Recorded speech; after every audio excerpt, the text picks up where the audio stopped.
പരദേശികളോ അല്ല, വിശുദ്ധരുടെ സഹപൗരരും ദൈവഭവനത്തിലെ അംഗങ്ങളുമാണ്. അപ്പസ്തോലന്മാരും പ്രവാചകന്മാരുമാകുന്ന അടിത്തറമേൽ പണിതുയർത്തപ്പെട്ടവരാണ് നിങ്ങൾ. ഈ അടിത്തറയുടെ മൂലക്കല്ല് ക്രിസ്തുവാണ്. ക്രിസ്തുവിൽ ഭവനം ഒന്നാകെ സമന്വയപ്പെട്ടിരിക്കുന്നു. കർത്താവിൽ പരിശുദ്ധമായ ആലയമായി അത് വളർന്നുകൊണ്ടിരിക്കുകയും ചെയ്യുന്നു. പരിശുദ്ധാത്മാവിൽ ദൈവത്തിന്റെ വാസസ്ഥലമായി നിങ്ങളും അവനിൽ പണിയപ്പെട്ടുകൊണ്ടിരിക്കുന്നു.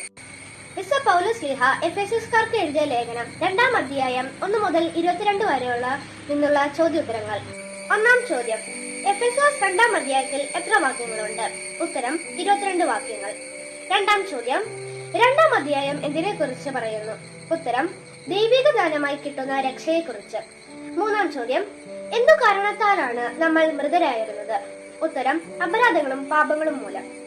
4-ാം ചോദ്യം: അനുസരണക്കേടിന്റെ മക്കളിൽ പ്രവർത്തിക്കുന്നത് എന്ത്? ഉത്തരം: അരൂപിയായ അന്തരീക്ഷ ശക്തികളുടെ അധ്യക്ഷൻ. 5-ാം ചോദ്യം: എങ്ങനെയാണ് നമ്മൾ രക്ഷിക്കപ്പെട്ടത്?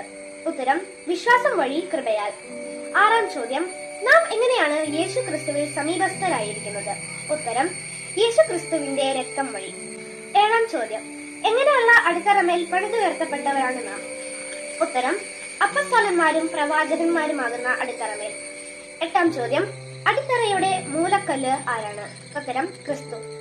9-ാം ചോദ്യം: ആരാണ് ദൈവത്തിന്റെ കരവേല? ഉത്തരം: നാം ഓരോരുത്തരും.